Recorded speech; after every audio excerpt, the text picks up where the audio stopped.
Ada seorang tokoh publik, seorang politikus yang semua survei-survei lembaga survei kredibel meletakkan dia sebagai top of mind dan kemudian tingkat elektabilitasnya paling tinggi di Jakarta ya, tapi tidak bisa mendapatkan tiket. Mengapa harus sampai segitunya? Seberapa bahaya sih Anies ini? Yang diajukan oleh PDIP kan akhirnya Pak Pramono dengan Rano Karno. Dan kita tahu lah Pak Pramono kan sampai sekarang masih menjabat sebagai menterinya Pak Jokowi dan beliau cukup dekat lah dengan Pak Jokowi. Apakah ini menjadi potret kompromi sekaligus juga angkat bendera putihnya PDIP? Dan salah satu yang paling mudah untuk meredupkan karir Anies Baswedan itu ya untuk saat ini kan tidak memberikan kesempatan dia untuk berkompetisi di pilkada. Karena kalau dia berkompetisi di pilkada DKI Jakarta misalnya, itu kan sangat mungkin dia memenangkan pertarungan. Ini adalah momentum yang sangat tepat buat Pak Anies untuk mendirikan ormas ataupun partai. Karena memang hari ini kan publik menangkap kesan bahwa Pak Anies ini kan sedang zolimi kan, satu itu. Kedua, gairah publik ya masyarakat pada umumnya setelah putusan MK yang dicoba disiasati oleh DPR itu kan kemudian tumbuh kan untuk melawan kan. Ya, persoalannya ini gimana?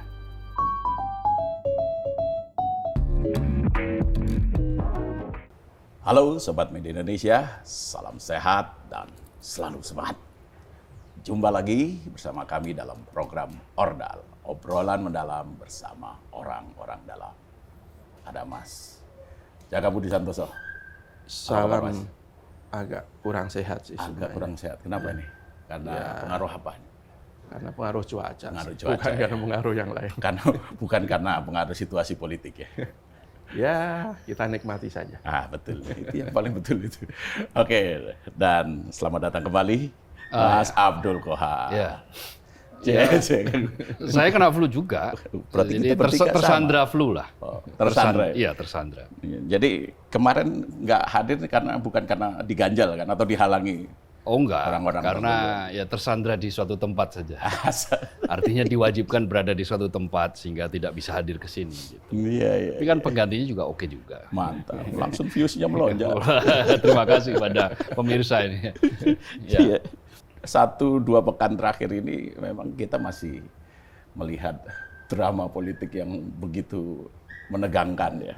Meskipun pada akhirnya kita sama-sama tahu lah bahwa ya tokoh utamanya Mas Anies Baswedan akhirnya gagal maju dalam pilkada manapun. Gagal berlayar ya. Gagal berlayar gitu kan. Tapi di balik itu terlihat sekali, ya terasa sekali kesan bahwa majunya Mas Anies ini memang dihambat, dihalangi gitu. Betulkah Mas Anies ini memang dihalangi atau dijegal? Kalau tanda-tandanya ya, tanda-tanda kemudian indikasi-indikasi ada, betul. Tetapi apakah praktek di lapangan itu terjadi? Ya, itu masih harus diverifikasi selanjutnya. Karena memang misalnya begini, Presiden Jokowi yang ditanya oleh wartawan yang disebut-sebut mengganjal langkahnya Anies Baswedan, mengatakan, kok dibilang mengganjal, wong saya itu bukan pengendali partai. Bukan pemilik partai. Bukan pemilik partai. Ya, tapi ada satu yang Pak Jokowi tidak sampaikan ya bahwa saya adalah presiden. Presiden yang punya jabatan politik sebagai presiden yang setidak-tidaknya bisa menentukan lah apa langkah selanjutnya. Tetapi itu semua kan jawaban-jawaban normatif itu tidak bisa hanya kita pandang sebagai kebenaran. Karena dalam politik itu ya selalu yang sering saya sampaikan di forum ini, ada panggung depan, ada panggung belakang. Yang panggung depan dan panggung belakang itu biasanya berbeda atau lebih sering berbeda. Panggung depan itu ya yang normatif-normatif, yang indah-indah, yang bagus-bagus. Sementara di panggung belakang ini orang menyaksikan misalnya saling sikut, saling sikat, menjegal, menyandra dan seterusnya. Itu fakta yang kemudian akhirnya menjadi gosip politik yang paling hangat itu. Di kafe-kafe, di warung kopi, di tempat-tempat yang orang memang ya suka berbicara soal itu. Di podcast-podcast kita saksikan kan Seperti itu Bahkan fenomenanya. saya begitu masuk ke acara pernikahan juga ditanyakan hal yang Betul. sama. Pengajian juga demikian terakhir. Karena gini, karena itu mirip kayak angin gitu. Wujudnya agak susah dideteksi, tetapi hawanya kerasa. Nah, hawa kerasa itu ya bagaimana ada seorang tokoh publik, seorang politikus yang semua survei lembaga survei kredibel meletakkan dia sebagai top of mind satu, dan kemudian tingkat elektabilitasnya paling tinggi di Jakarta ya, tapi tidak bisa mendapatkan tiket. Nah, partai-partai yang sempat menyebut namanya dan akan menjadikan dia sebagai calon, tiba-tiba meredup, bergeser. Nah, publik kan akhirnya bertanya, ada apa? Mengapa? Bagaimana kok bisa begini gitu kan? Jadi what, why, how itu menjadi sebuah pertanyaan, menu pertanyaan sehari-hari. Nah, kayaknya kita mesti tanyakan ke Mas Nah, Jaka. biasanya lebih lugas. Karena begini, Kalau saya kan muter-muter. beberapa episode yang sebelumnya, Mas Jaka kan mengatakan bahwa Anies ini dia optimis sekali kan, Iya. akan didukung oleh 4 partai. Iya. Saya sebutkan saja lah waktu itu Mas Iya. Jaka bilang ada Nasdem, PKB, PKS, PKS, dan PDIP. terakhir PDIP, gitu kan. Nah sekarang realitas hari ini berlayar pun tidak tidak. empat-empatnya. Berlayar pun tidak. Ya, tapi mengapa ini? Mengapa Anies ini begitu dihindari? Elektabilitas tadi paling tinggi, Iya. ya kan dari berbagai macam survei. Rekam jejak juga jelas kok. Iya, tapi jangan lupa waktu itu Rekam kan kita karyanya. juga mengingatkan asal tidak dijegal kan. Kan waktu itu ketika juga bahwa kita mengingatkan agar ya kompetisi di pertarungan saja, jangan kompetisi di sebelumnya. Jangan mengalahkan lawan sebelum bertarung. Waktu itu kan kita ingatkan juga, dan faktanya menjadi kenyataan bahwa akhirnya 4 partai yang saya duga waktu itu, meskipun 3 partai sebelumnya sudah menyatakan firm kan, tiba-tiba berubah sikap.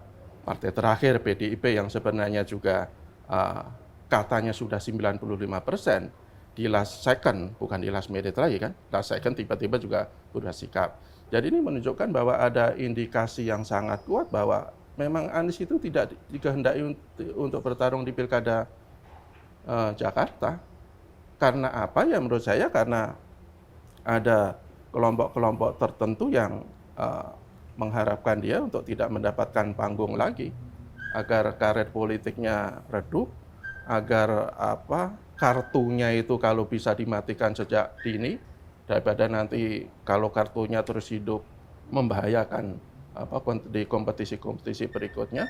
Dan salah satu yang paling mudah untuk meredupkan karir Anies Baswedan itu ya untuk saat ini kan tidak memberikan kesempatan dia untuk berkompetisi di pilkada.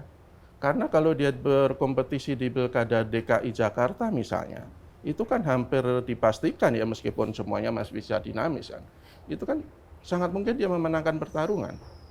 Kalau kita lihat dari elektabilitasnya, dia 40% lebih dibandingkan Ridwan Kamil yang disebut-sebut sekarang menjadi rival utama. Itu kan terpaut cukup jauh kan. Jadi kalau kemudian ada dugaan-dugaan bahwa indikasi penjegalan terhadap Anies, yaitu menurut saya sih wajar-wajar saja, masuk akal juga. Apalagi kalau kita lihat, nggak usah jauh-jauh lah, kita lihat belakangan lah, di detik-detik terakhir.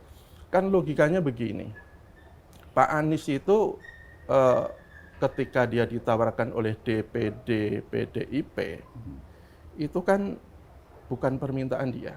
Ya. Kemudian katanya sudah deal. Tidak mungkin DPD itu meminta dia untuk datang ke DPP, apalagi juga ada orang dua DPP katanya untuk meminta Anies datang ke DPP kan, pas ada pengumuman calon-calon kepala daerah, itu tidak sepengetahuan Bu Megawati. Tidak mungkin juga Pak Anies itu datang ke DPP atas keinginan dia sendiri. Kalau tidak ada undangan, ya kalau dia itu berarti tamu tidak diundang dong. Dan saya kira itu sangat tidak masuk akal. Jadi kalau kemudian tiba-tiba di last second ada pembatalan ketika Pak Anies sedang di gedung belakang, yaitu ya publik akhirnya ya sulit untuk menerima alasan-alasan yang normatif bahwa katanya ini karena Pak Anies bukan kader PDIP, bahwa karena ada perbedaan ideologi, bahwa katanya ada di internal PDIP itu terbelah, bisa saja, tetapi kan Bu Mega punya hak prerogatif. Kalau alasan Pak Anies bukan kader, Blok Airen juga bukan kader, tapi tetap diusung.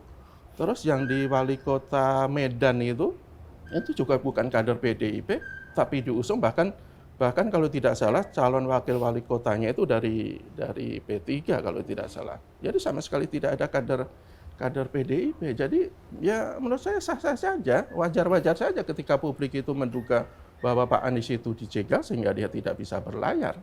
Dan untuk sementara saya pikir upaya untuk mematikan kartu Pak Anies mungkin mereka merasa berhasil ya, tetapi untuk kedepannya kok Pak Anies ini akan tetap hidup.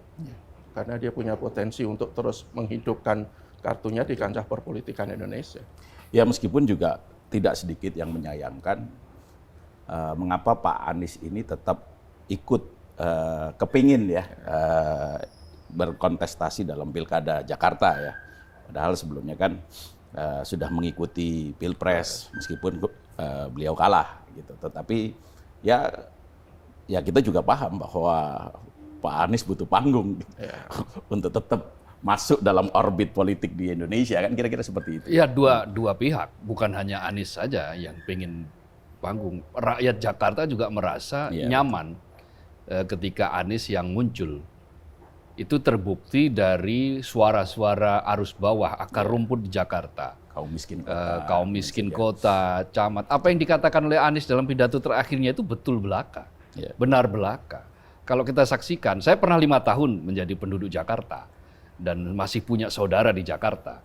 Dan mereka, saya katakan semua karena di keluarga besar itu, dia menyatakan bahwa semua mendoakan agar Anies bisa mendapatkan tiket untuk menjadi gubernur Jakarta.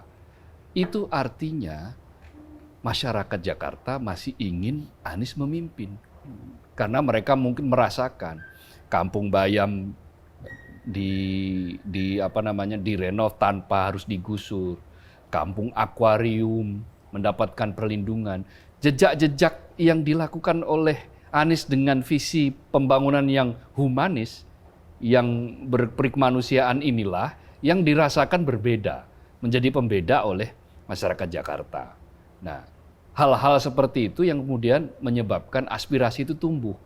Aspirasi itu muncul, itu genuine itu, orisinal. Masyarakat Jakarta mencintai sosok pemimpinnya. Sebagian besar masyarakat Jakarta. Itu yang terpotret di dalam profil elektabilitas. Ketika ada sejumlah survei melakukan berbagai macam survei politik yang dilakukan. Jadi pendekatan yang dilakukan oleh Anies, kemudian berbagai macam kebijakan yang dilakukan oleh Anies ketika menjadi gubernur, itu disambut positif dan diharapkan oleh warga Jakarta itu menjadi poin. Sehingga Anies bisa dideklarasikan oleh partai politik. Maka ketika semua partai politik tidak ada dan kemudian yang memberi tiket ke dia ya, lalu muncul putusan Mahkamah Konstitusi yang memungkinkan kartu PDIP untuk mencalonkan sosok atau figur itu hidup lagi, waktu itu kan harapannya luar biasa itu. Masyarakat luar biasa. Nah, tapi sayangnya kan di the last, istilah Mas Jaka, the last second, bukan minute lagi, detik-detik terakhir, injury time betul, itu ternyata Anies gagal. Tidak bisa melaju. Nah, ada suara-suara yang mengatakan bahwa ada yang mencoba untuk memainkan kartu truf hukum, menyiapkan perangkat sprindik untuk tokoh elit PDIP yang memang sudah disebut-sebut selama ini sudah diperiksa, ya sebut saja namanya Hasto. Itu sudah disiapkan sprindik, maka karena itu kemudian kalau tetap nekat untuk PDIP membawa Anies, ada juga yang menyebut-nyebut nama suami petinggi PDIP yang akan dijalankan sprindiknya. Jadi banyak sekali informasi-informasi di luar sana, spekulasi-spekulasi di luar sana, yang memang sepertinya akhirnya orang mengatakan ya masuk akal aja. Nah, yang menjadi bahan pertanyaan besar itu adalah mengapa harus, kalau betul ya, mengapa harus sampai segitunya? Seberapa bahaya sih Anies ini? Itu dia. Apa bahaya ini? Kenapa bahayanya? Jadi saya ini akhir-akhir ini cenderung untuk mengatakan bahwa demokrasi kita itu nanti hendak dimatikan oleh kartel politik itu. Itu yang bahaya. Jadi semua berkomplot, semua berkompromi agar tidak ada calon lain yang kuat gitu. Kalaupun ada calon yang muncul, ya yang lemah-lemah sajalah. Jangan sampai ada yang kuat. Nah, Anies kalau sampai dia tetap jadi gubernur, misalnya diikut pilkada, dan potensi pilkada Jakarta dia menang itu tinggi, potensi dia untuk maju di 2029 sangat besar. Kartunya akan selalu hidup, dan dia akan menjadi sorotan dari media, sorotan apakah media sosial dan seterusnya, dan selalu ada panggung untuk itu, dibandingkan bila dia tidak menjadi apa-apa, katakanlah seperti itu. Nah, dalam situasi seperti kondisi seperti itu, maka wajar apabila spekulasi berkembang muncul seperti itu. Nah, di Jakarta, bayangkan coba, sudah di Instagramnya itu Anies sudah mengupload ketika dia meminta restu pada ibunda. Bersalaman, memakai baju merah. Lalu berangkat ke DPP, ditemui Rano Karno ada di sana. Ada fotonya. Ada fotonya pula, dia berfoto bersama dengan Rano Karno. Jadi itu adalah sebuah drama paling apa ya? Sesuatu drama yang paling unik di dunia mungkin ya. Seperti itu, sampai akhirnya ketika dibacakan tidak ada nama itu. Lalu publik masih berharap, oh sepertinya belum, besok. Dan ternyata begitu besok yang muncul adalah justru Pramono Anung. Pramono Anung yang sangat mendadak sontak begitu, dengan dipasangkan dengan Rano Karno. Maka ketika kemudian Anies itu batal di Jawa Barat, ada yang berspekulasi ya kemarin diprank oleh PDIP, sekarang gantian Anies yang ngeprank PDIP. Ada yang berkata seperti itu meskipun itu dibantah oleh Anies ya. Ya Anies mengatakan khusus untuk Jawa Barat, ya itu karena memang tidak ada aspirasi. Ya dia pasti akan berhitung kalau untuk Jawa Barat ya kalau dia tetap bertarung tapi kemudian kalah, malah karir politiknya malah bisa habis.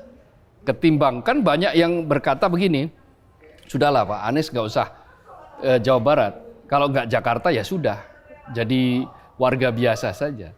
Dan akhirnya itulah putusan yang dipilih oleh Anies Baswedan. Jadi untuk konteks Jawa Barat, itu dia yang pegang kendali tuh.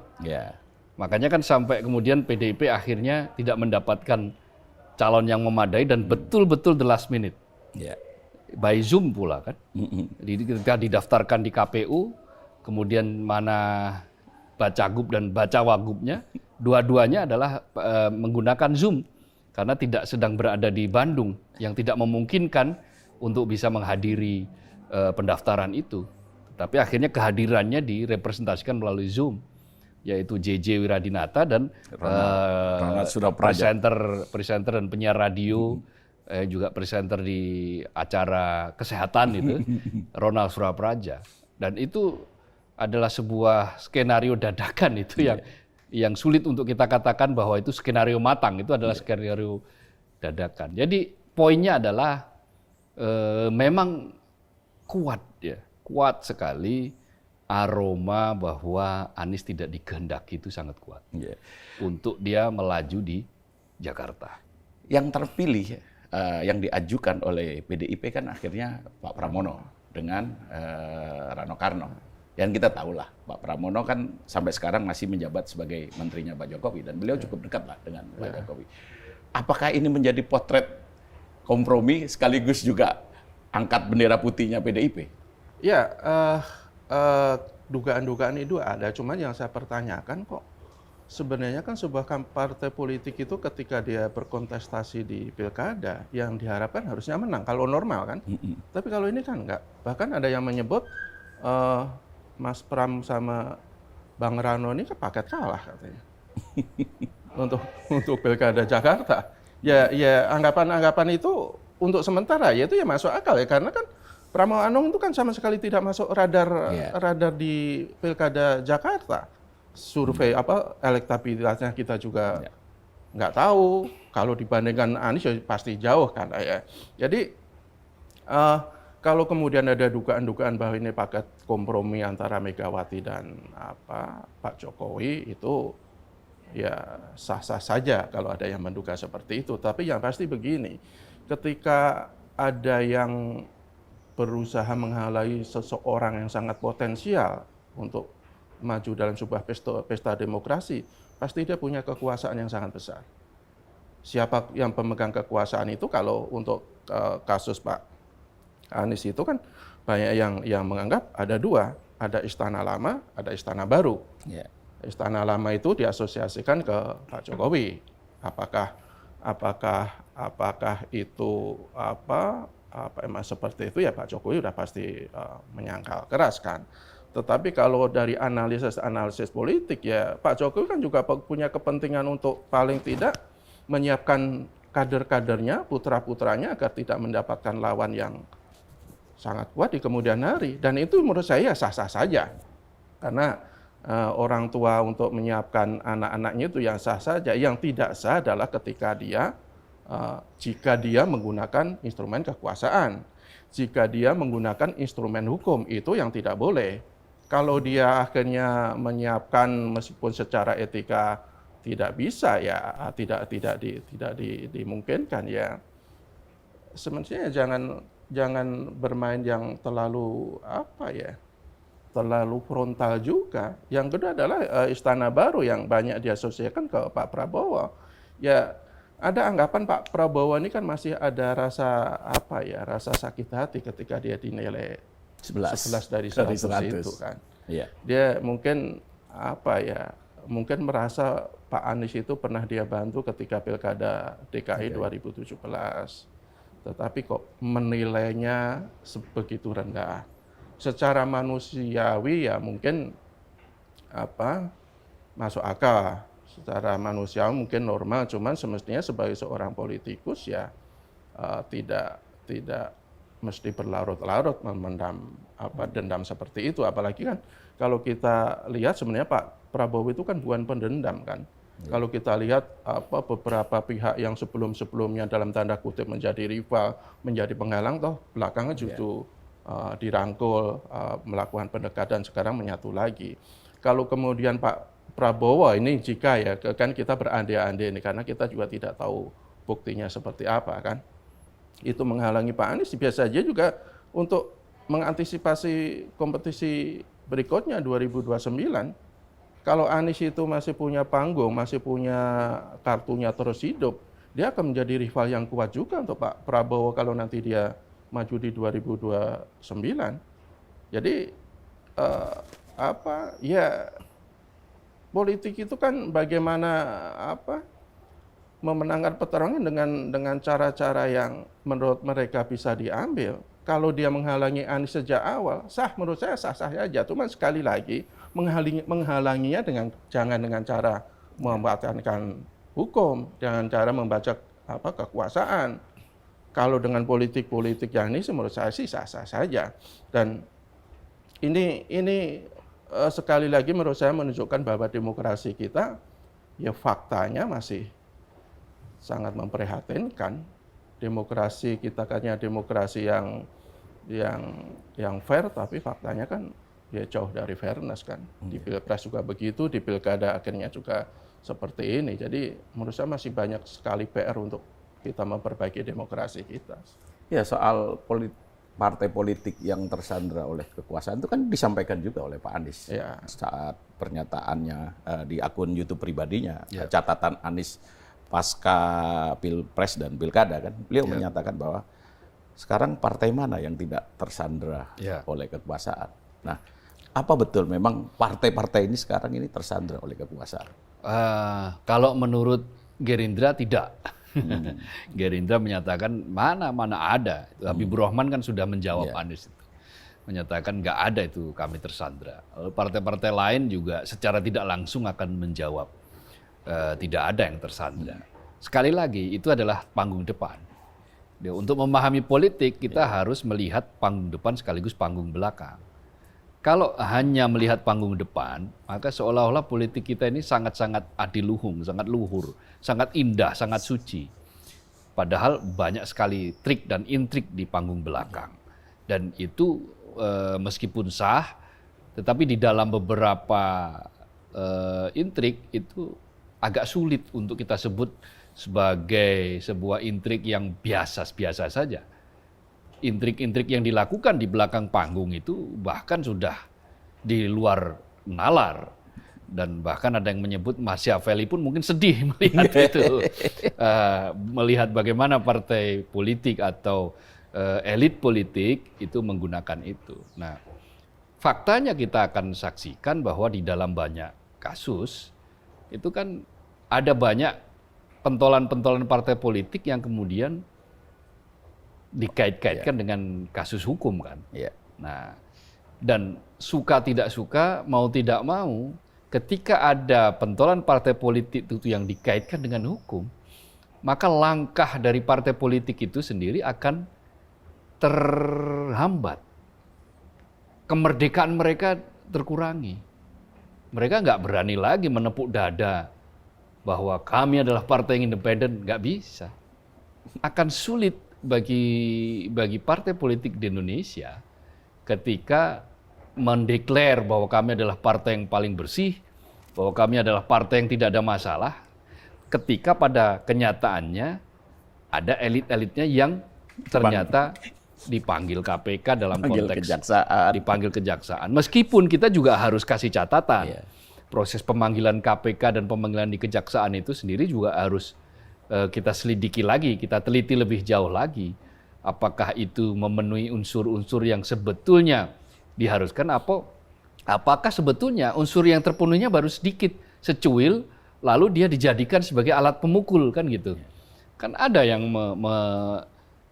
menyebut bahwa hukum atau institusi hukum tidak lagi bekerja secara merdeka, begitu, tidak lagi bekerja secara independen, tetapi institusi hukum sudah dijadikan sebagai alat kekuasaan untuk mendorong agar orang itu kehilangan kemerdekaan atau institusi partai politik kehilangan kemerdekaan. Jadi apakah itu kemudian menyandra? Ya silakan partai-partai politik yang menjawab, tetapi bahwa langkah kemerdekaan mereka untuk menentukan si A, si B, si C, ya mulai terkurangi, mulai terhambat mereka. Ya katakanlah beginilah, ketika sudah menyatakan, meskipun tidak secara verbal, tetapi tanda-tanda bahwa PDIP mau mencalonkan Anies di Jakarta, tanda-tandanya sudah sangat cetowelo-welo. Lalu tiba-tiba berputar haluan. Dan berputarnya itu juga sesuatu yang sangat mengejutkan. Maka nalar politik kita akan mengatakan ini pasti ada apa-apa. Nggak mungkin segala sesuatunya itu terjadi secara tiba-tiba. Kalau persoalannya ideologis, menurut saya sebetulnya sudah selesai ketika Anies ke DPD DKI. Dan kemudian pulang dengan membawa beberapa buku Bung Karno. Dan lagi pula secara ideologis itu apa sih sekarang yang membedakan partai-partai politik yang ada di Indonesia secara ideologis? Nggak ada. Semua kan mengklaim dirinya sebagai partai yang nasionalis religius loh. Jadi artinya nasionalis juga iya, religius juga iya. Nggak ada yang cuma nasionalis sekuler gitu, mana ada, mana berani partai di Indonesia mendeklar bahwa kami adalah partai nasionalis sekuler gitu, nggak bakal. Atau mendeklar bahwa kami adalah partai religius, murni religius, dengan menggunakan asas-asas non-Pancasila, itu sudah nggak boleh kan, sudah nggak bisa. Nah, dalam konteks itu, maka sebetulnya perbedaan ideologis itu ya hanya kembang-kembang saja. Ya mungkin ada sekelompok kecil orang yang masih mengingat peristiwa 2017 ketika disebut-sebut bahwa saat itu meskipun bukan oleh Anies sendiri tapi oleh kelompoknya atau kubunya Anies, isu agama dimainkan ketika melawan Ahok. Tetapi kan itu ada pendahuluan-pendahuluan yang berbeda dengan ketika kita melihat situasi sekarang. Waktu itu kan didahului oleh statement Ahok yang sudah terlalu jauh mengurusi agama lain gitu loh. Ahok dalam posisi yang bukan Muslim, dia mencoba untuk ikut-ikut menafsirkan ayat, kira-kira begitulah soal Al-Maidah, lalu itu dianggap menyinggung. Bahkan sebagian orang menganggap sebagai penistaan. Dan di pengadilan juga sudah dibuktikan bahwa itu adalah penistaan. Meskipun sampai sekarang masih terjadi debatable. Dan itulah yang kemudian diingat-ingat terus sampai sekarang. Ada kelompok yang nggak bisa terima ini dengan kasus 2017 itu. Tetapi itu saya kira sangat-sangat minim lah. Itu sangat kecil.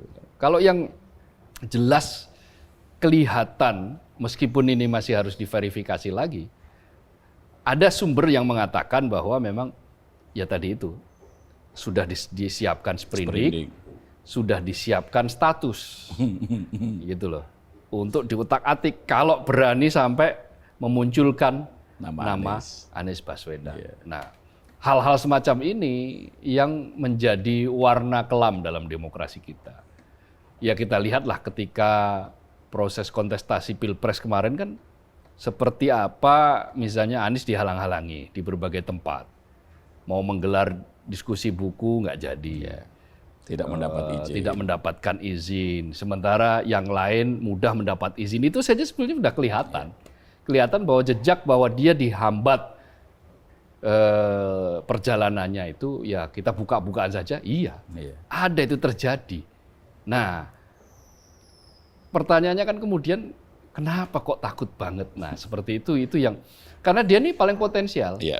Di antara sebagian jumlah nama, ya yang terbukti paling potensial untuk menjadi penantang paling berat kan Anies Baswedan. Sementara ada kecenderungan sekarang ini orang berkontestasi itu ya kalau bisa mendapatkan lawan yang ringan, kenapa harus mendapatkan lawan yang berat? Kira-kira begitu loh. Yeah.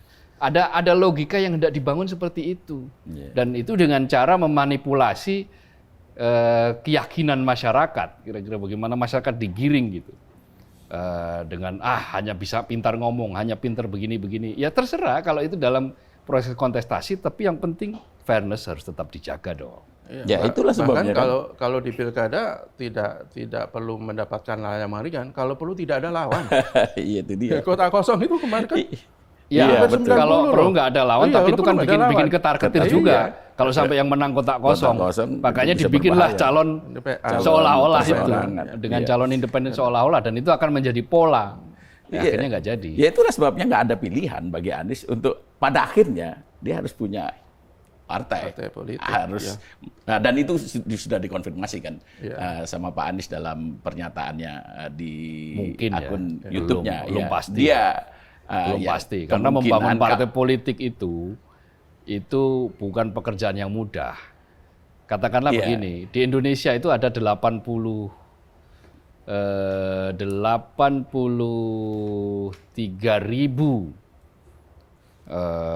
desa. Ada 7.700 lebih kecamatan. Ada 514 kabupaten kota, ada 38 provinsi. Itu kalau ditambahkan untuk membuat partai politik dengan modal awal, paling tidak butuh uang 3 triliun itu. Nah itu dia. Nah, itu apakah iya si Anies Baswedan punya duit? Nah itu yang mau saya tanyakan. Kan dalam pernyataannya dia bilang bahwa tidak menutup kemungkinan jika gaung perubahan itu semakin besar, maka tidak menutup kemungkinan dia akan membentuk ormas atau partai. Keinginan dari Mas Anies ini akan terlaksana. Ya, kalau saya lihat wawancara terakhir Mas Anies dengan Mata Najwa ya misalnya, kan selama ini kan banyak yang menuding bahwa Anies itu kan mau enaknya saja. Dia mau diusung partai politik, tapi dia tidak mau masuk menjadi anggota partai politik. Tapi itu sebenarnya sudah dibantah sama Anies. Katanya dia pernah menawarkan diri untuk masuk ke sebuah partai politik, tetapi partai politik yang bersangkutan mendingan tidak usah. di Pilpres kemarin. Tapi kalau kita kembali ke rencana Anies untuk membuat partai politik, ya kalau kita lihat situasi politik yang tidak normal, kalau menurut saya tidak normal, itu menurut saya salah satu yang mesti diambil, opsi yang paling bagus, karena dia nanti akan punya kendaraan sendiri untuk berkontestasi. Bahwa membuat partai politik itu tidak mudah, sebenarnya menurut saya juga tidak sepenuhnya benar. Kalau kita lihat jumlah partai politik itu kan setiap ajang pemilu itu kan selalu tumbuh partai-partai baru. Ya? Bukan mudah, di situ yang saya sebut. Menjadikan partai politik itu, kalau sekedar mendirikan partai politik gampang. Betul. Tapi menjadikan partai politik itu memenuhi ambang threshold itu. Iya. Karena mereka yang sekarang punya partai politik yang tidak masuk ke parlemen, menurut saya dia tidak mempunyai empat modal utama. Tapi saya yang paling penting adalah 3 modal. Pertama adalah soal ketokohan. Pak Anies kan ada, ini tokoh besar Pak Anies ini kan. Siapa yang kenal Pak Anies?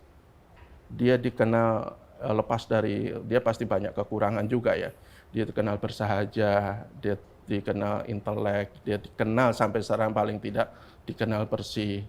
Dia juga motivator, diterima di hampir semua kalangan termasuk kalangan milenial kemarin di Pilpres dengan saat Pilpres, dan dia sudah keliling beberapa ratus kota. Itu ketokohan dia ada. Kemudian sekarang masa Pak Anies itu kan tidak sedikit. Katakanlah kemarin di Pilpres dia itu mendapatkan sekitar hampir 41 juta. Dan saya menilai dari pemilih itu, sebagian di antara mereka itu memilih karena figur Pak Anies. Sebagian lagi ya karena keterikatan dengan partai-partai politik pengusung. Katakanlah dia mendapatkan separuh dari pemilih kemarin saja lah. Itu berarti 20 juta. 20 juta itu kalau untuk ikut pemilu itu sudah pasti lolos ke parlemen. Itu kan kita hitungkan secara matematik. Soal masa saya pikir tidak akan menjadi kendala. Kemudian soal momentum.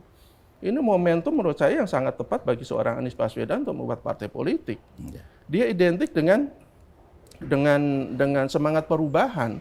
Ketika partai-partai politik tidak semuanya betul-betul mendukung semangat misi perubahan, ya ini saatnya Anies Baswedan untuk menunjukkan diri bahwa dia ya figur yang lokomotif perubahan.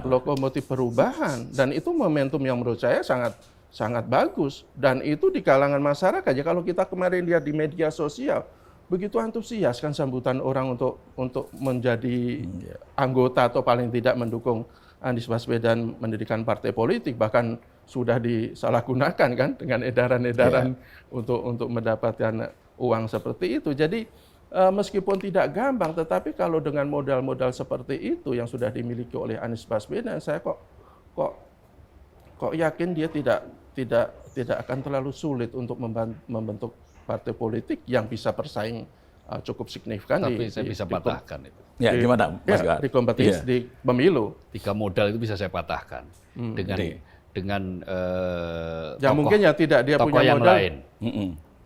Yaitu apa? Amin Rais. Ya. Amin Rais itu punya modal masa ketika itu tokohan. Siapa yang tidak kenal Amin Rais? Sebagai lokomotif demokrasi waktu itu ya. Reformasi. Kata. Salah satu lokomotif reformasi. Semua kenal Amin Rais. Kedua,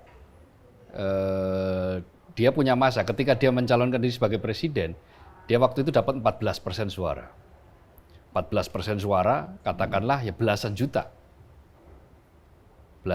waktu itu. Dan yang ketiga apa tadi momentum dia waktu itu masih hangat di benak publik bahwa dia adalah bagian dari reformasi. Tapi buktinya PAN waktu itu cuma dapat 7%. Lalu bertarung di ini semakin kalah. Setelah keluar dari PAN, Amin Rais membuat Partai Umat dengan kira-kira nama yang masih tersisa, ya buktinya tidak ada. Jadi di Indonesia, sekali lagi saya katakan, di Indonesia itu modal-modal yang disebut tadi, itu masih kalah tuh sama modal uang. Sekarang itu di politik kita, untuk mencalonkan diri menjadi seorang anggota legislatif, itu modalnya nggak kecil loh. Kalau cuma modal popularitas, Krisdayanti kurang populer apa? Tapi gagal kan dia di pileg pemilihan legislatif 2024. Populer loh Krisdayanti itu. Daerah pemilihannya dipilihkan juga di daerah kampung dia. Di Batu Malang ya kalau nggak Batu salah. Malang, jadi kan sangat populer itu. Tapi nggak jadi. Kalah oleh yang lain, ya sekarang kan akhirnya orang berkata, ya kita terbuka saja. Wani Piro itu, Iya. berani berapa? Misalnya ada orang nyebar duit 250 ribu, lalu ada calon lain ngasih 300 ribu, belok itu. Karena kebutuhan pemilih saat ini adalah kebutuhan hari ini. Itu yang menyebabkan mengapa berpolitik di Indonesia itu biayanya mahal sekali. Dan sulit kita untuk memperoleh positioning. Sehingga orang kan akhirnya, ya bagaimana itu. Tetapi mungkin berbeda sekarang ya. Mungkin setelah kasus ini, katakanlah misalnya beginilah. Orang Jakarta kemudian menjadi sadar bahwa ternyata oh, partai politik itu penting. Partai politik yang mampu mengangkat seorang tokoh yang diharapkan itu penting. Artinya kalau tidak ingin harapannya pupus, karena tidak bisa mencalonkan orang, oh ya berarti harus punya partai politik sendiri.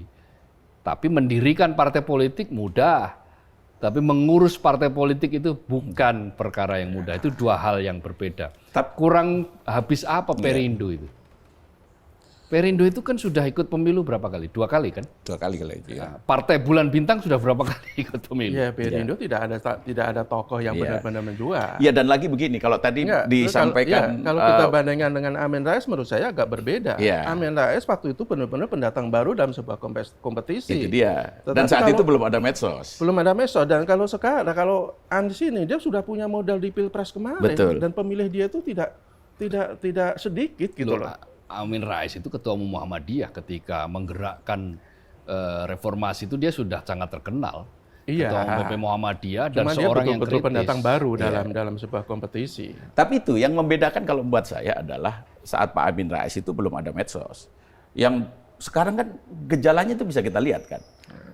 Begitu langkah-langkah Pak Anies itu seperti kita lihat lah pada saat Pilpres. Itu kan salah satu modal kekuatan Pak Anies dalam menggairahkan atau menggerakkan publik atau menggerakkan massa itu kan melalui media sosial. Termasuk hari ini juga. Hari ini kalau kita perhatikan di media sosialnya Pak Anies, itu responnya masih sangat besar. Iya. Komen-komennya juga masih begitu banyak yang menaruh harapan kepada Pak Anies untuk terus berjalan gitu loh.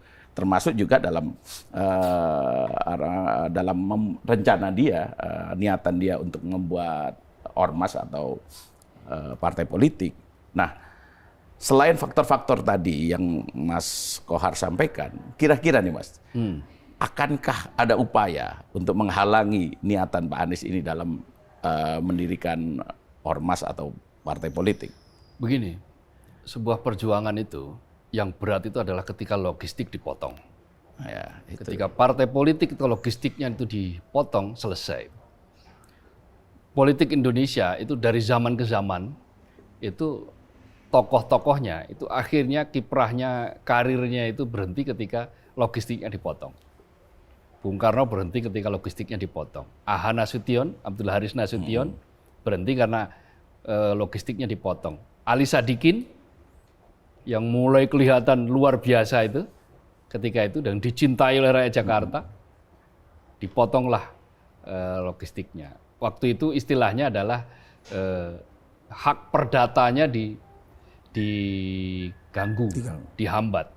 Nah, ketika hak perdata itu dihambat, agak susah rasanya kita membayangkan seorang tokoh itu kemudian bisa menjadi besar. Itulah kenapa tadi saya katakan, ya memang akan, dugaan saya masih akan dihitung ulang bagi Anies Baswedan untuk membuat partai politik. Meskipun tidak menutup kemungkinan ujung-ujungnya akan membuat partai politik. Tantangannya adalah satu, logistik. Kedua adalah memori kolektif bangsa yang terlalu pendek. Jadi memori kolektif bangsa kita itu, kebanyakan masyarakat kita, itu nggak panjang. Kita suruh mengingat memori sampai 5 tahun itu agak susah. Bagaimana orang bisa mengingat misalnya janji-janji politik lalu kemudian janji-janji itu tidak ditunaikan, biasa-biasa aja. Masih banyak tuh yang tidak menunaikan janji-janji, dipilih lagi untuk periode berikutnya. Iya kan? Iya. Kenapa? Ya karena kita tidak pernah menghukum. Kenapa kita tidak menghukum? Ya karena memang kebutuhannya sudah jangka pendek, kebutuhan uang hari ini, karena itu suara bisa dibeli. Lalu memori kolektifnya juga terlalu pendek. Jadi sebaran memori kolektif panjang itu tidak terlalu luas. Hari ini momentum iya. Katakanlah Anies Baswedan punya momentum, punya masa, punya daya magnet ya sampai saat ini. Tapi 3 tahun yang akan datang nggak tahu kita. Dengan memori kolektif yang sangat pendek, ketika dia misalnya untuk mengajukan sesuatu, ya belum tentu dia akan disambut seperti ketika sekarang. Iya, artinya begini Mas. Kalau buat saya, ini adalah momentum yang sangat tepat buat Pak Anies untuk mendirikan ormas ataupun partai. Karena memang hari ini kan ya publik menangkap kesan bahwa Pak Anies ini kan sedang zolimi kan satu itu. Kedua, gairah publik ya masyarakat pada umumnya setelah putusan MK yang dicoba disiasati oleh DPR itu kan kemudian tumbuh kan untuk melawan kan. Daya kritis kan kemudian naik. Nah itu dia kan pasti nanti adalah ketika melihat kan begini ini akan tergantung pada gairah kan. Pada saat misalnya dukungan itu begitu besar. Betul. Sekarang sepanjang tidak ada upaya untuk menghentikan atau itu upaya untuk menyandra, saya kira sih bakal jalan begini, itu. 5 tahun itu bukan waktu yang pendek loh untuk merawat politik, merawat langkah politik dan merawat ingatan politik. Nah, 5 tahun merawat institusi politik itu katakanlah misalnya tiap tahun butuh uang 5 triliun untuk mengembangkan partai, maka 5 tahun yang akan datang akan harus keluar duit 25 triliun. Kalau nggak ada donasi dari mana? Kamala Harris oke, dalam beberapa bulan dia mengumpulkan kampanye, dia berhasil mendapatkan donasi 8,3 triliun rupiah. Hanya dalam beberapa bulan, itu dahsyat sekali. Tapi tradisi itu di sini belum ada. Tradisi orang untuk menyumbang, meskipun katakanlah itu sebuah institusi itu sudah berjuang habis-habisan untuk keadilan, untuk kebaikan mereka. Tapi ya kalau disuruh nyumbang ya nanti dulu deh. Sekarang gini, lihat aja partai politik itu kenapa kok nggak bisa ini, karena iurannya macet gitu. Nggak ada yang disuruh dengan sukarela misalnya tiap bulan iuran partai politik, susah. Maka itulah ketika kesusahan untuk iuran itu kemudian di tengah jalannya dibajak oleh cukong kan gitu.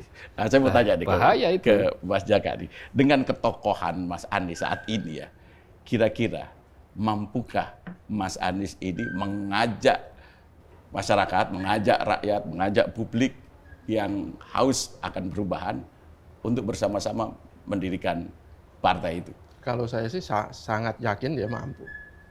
Ya pertama itu tadi saya kembali ke soal ketokohan. Dia magnet. Dia adalah dianggap sebagai lokomotif, kalau masa istilahnya lokomotif perubahan. Dan arus perubahan itu kan masih besar sampai sekarang.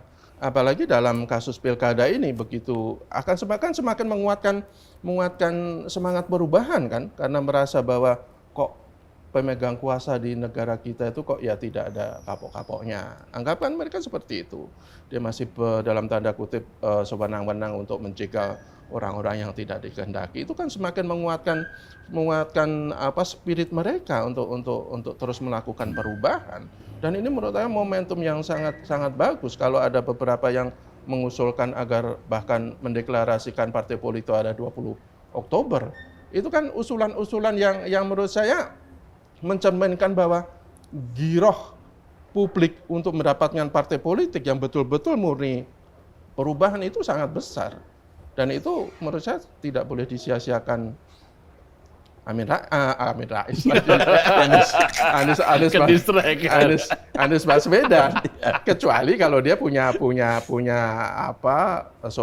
solusi lain dengan masuk ke partai politik ya itu lain soal. Tetapi kalau untuk bahwa dia rencana membuat partai politik, kalau menurut jangan sekedar ormas. Kalau ormas itu kan hanya sekedar gerakan moral, gerakan sosial yang tidak punya kekuatan politik kan. Nggak apa-apa umpamanya awalnya ormas seperti yang dulu dilakukan Nasdem, kemudian bersalih lupa menjadi partai politik, itu soal strategi. Tetapi yang pasti bahwa dalam situasi yang menurut saya tidak normal seperti saat ini, ya Mas Anies itu harus punya kendaraan sendiri yang tidak tersandra oleh kekuasaan sehingga dia masih bisa leluasa untuk berkompetisi dalam sebuah pesta demokrasi. Oke, Mas Kohar, kira-kira nih Mas Kohar, niatan Pak Anies ini bakal terlaksana nggak sih? Sebentar, kalau sorry aku tambahin sedikit soal sumbangan tadi ya, memang agak itu sebenarnya kita sudah ada pengalaman kok. Ketika rakyat kita itu punya punya harapan terhadap seseorang, terhadap sebuah institusi, kemauan untuk menyumbang juga tidak terlalu kecil kok. Dulu ingat waktu Pak Jokowi itu di 2014 ya, itu kan sumbangan dari masyarakat kan luar biasa itu, ya kan? Yang sampai ratusan miliar waktu itu kan? Iya. Karena dia begitu melihat Pak Jokowi saat itu menjadi betul-betul bisa diharapkan gitu loh. Nah, kalau sebagian publik kita itu menganggap Mas Anies itu sebagai sesuatu yang bisa diharapkan bagi masa depan mereka, saya pikir untuk menyumbang itu tidak terlalu menjadi persoalan. Ya mungkin untuk saya kalau jangka panjang memang menjadi persoalan ya, tapi bahwa kemauan untuk menyumbang itu menurut saya bukan sesuatu yang langka gitu di negara kita ketika ada sebuah asa yang dilekatkan kepada sebuah tokoh atau sebuah institusi. Iya. Ya, Kalau jadi, menurut saya gimana, sih Mas? gini, soal sumbang menyumbang itu masyarakat akan lebih rela menyumbang untuk bencana, Aceh, Palu dan seterusnya. Pak Jokowi waktu kampanye presiden itu pun juga nilainya nggak sampai triliunan. 150 miliar. Iya, 150 miliar. Dan itu jumlah yang sangat-sangat tidak memadai untuk mengembangkan sebagai modal awal partai politik. Itu hanya untuk membangun di tingkat provinsi saja. Sementara untuk membuat partai politik bisa sampai ke akar rumput kan dia harus betul-betul mendirikan. Tadi yang saya katakan ada 83.000 sekian desa. Lalu ada 7.300-an kecamatan. Lalu ada 514 kabupaten dan kota. Lalu 38 provinsi. Jadi bahwa membuat movement memungkinkan untuk terjadi, tetapi untuk bisa sampai ke akar rumput itu butuh effort yang luar biasa. Saya kok melihat bahwa selama misalnya gerakan itu bisa di-maintain, sebetulnya nggak jadi soal. Bisa-bisa saja kita membuat partai politik. Tetapi kan kita melihat gairahnya itu kan naik turun. Ya misalnya gairah untuk waktu 2014 Pak Jokowi disumbang. Nah, lalu kemudian ketika ekspektasi masyarakat berbanding terbalik misalnya. Ketika melihat, wah nanti jangan-jangan saya nyumbang Pak Anies untuk bikin partai politik, nanti di ujung-ujungnya Pak Anies kayak tokoh yang sebelumnya misalnya, yang di ujung-ujungnya ternyata berbeda tuh. Nah, kan kalau ada yang kepikiran seperti itu kan tambah repot. Artinya dan gini, faktanya sampai hari ini, sampai detik ini, sumbangan terhadap partai politik itu masih susah. Sangat sulit. Yang bisa kita saksikan hanyalah kisah sejarah. Ada sebuah partai politik yang karena sumbangan anggotanya dia bisa hidup dan besar. Apa itu? Masyumi. Karena dia diikat oleh sebuah ideologi yang luar biasa. Religiusitas terutama. Itu urusannya sudah sama politik dan Tuhan gitu, kira-kira begitu. Dan itu agak sulit untuk dipisahkan kalau sudah seperti itu. Tetapi ketika katakanlah misalnya kita menggunakan slogan-slogan keadilan, kemudian slogan-slogan katakanlah perubahan dan seterusnya, ya kita harus betul-betul sabar membangun itu dari awal dan tidak boleh lelah di tengah jalan. Persoalannya kan kita menyaksikan banyak partai politik ini lelah di tengah jalan dan kemudian partai itu seperti kayak dijadikan kayak startup gitu loh. Dijual kepada pihak yang punya duit lalu kemudian dia menguasai partai itu. Artinya gini, Mas Kohar ingin mengatakan bahwa modal ketokohan, modal momentum saja itu belum cukup Belum cukup. untuk Jadi membuat betul. sebuah ormas atau partai. harus ada modal logistik. Kira-kira Anies punya nggak itu modal logistik itu? Kalau dia bisa meyakinkan pemilik-pemilik logistik, bisa saja. Tapi kalau Anies sendiri sih saya nggak yakin. Bagaimana dia punya triliunan rupiah, Ya. rumahnya saja kan masih di gang yang sempit dan kendaraannya biasa-biasa saja.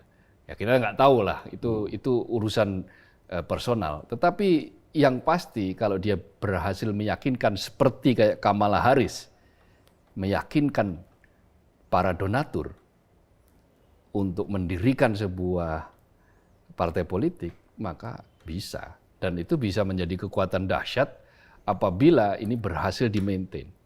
Ya katakanlah misalnya begini, tadi bilang hitung-hitungan matematikanya berapa? 41 juta ya pemilihnya. Ya. Lalu separuhnya saja 20 juta.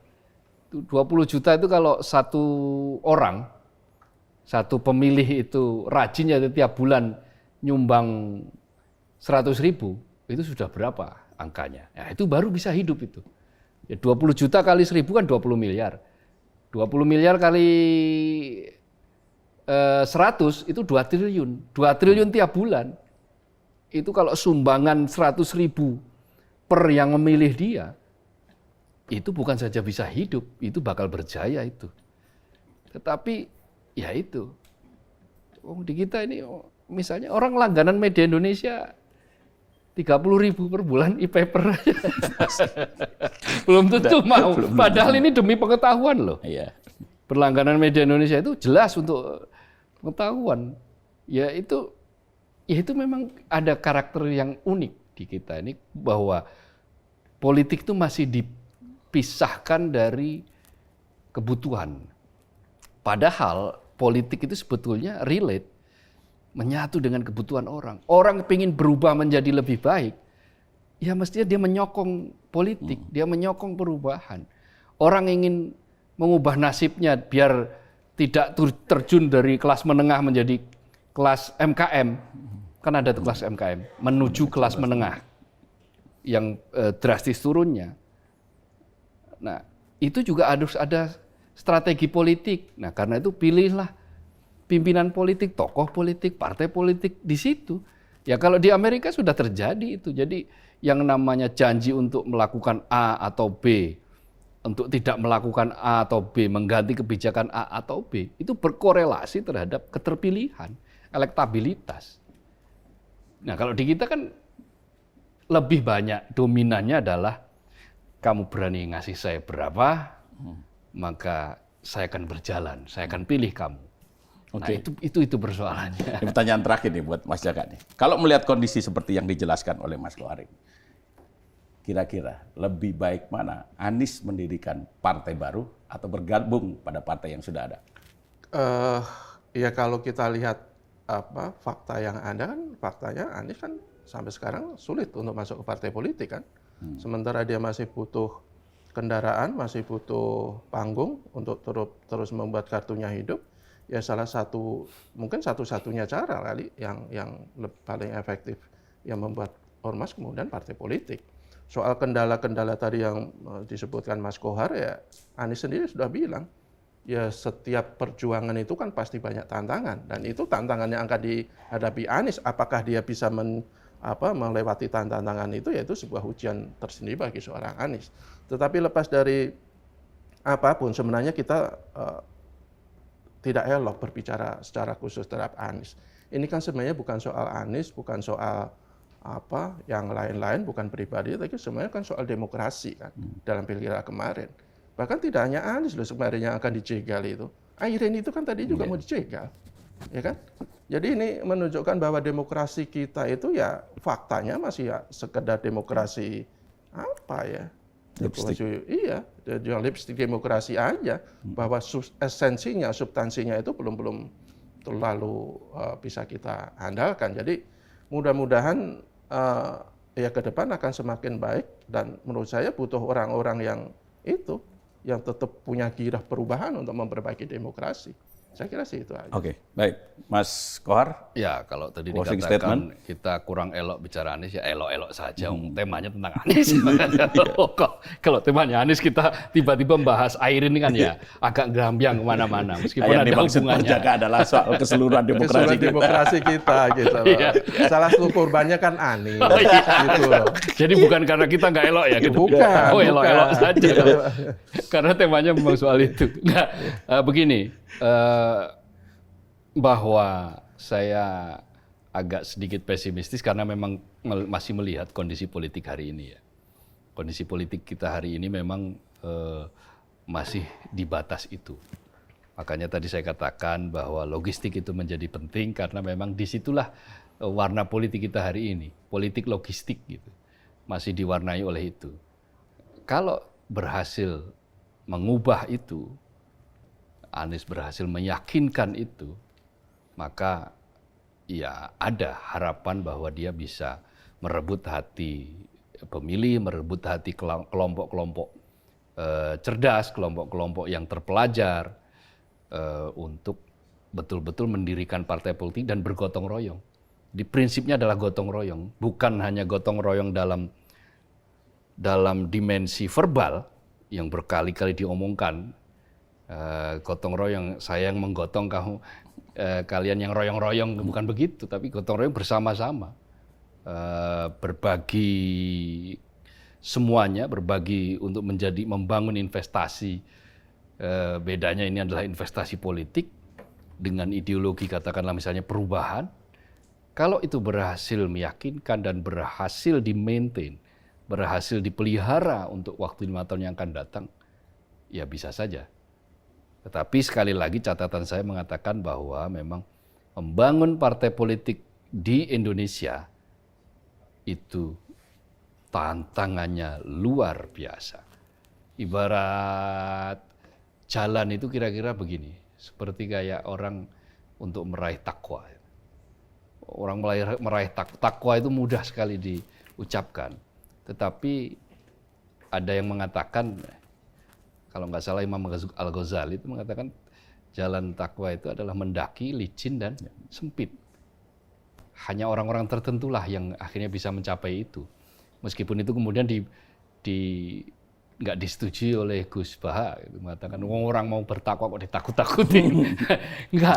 Jadi ini hanya soal cara pandang saja bahwa membangun partai politik saat ini di Indonesia itu bukan perkara yang mudah. Mendirikan partai politik mudah.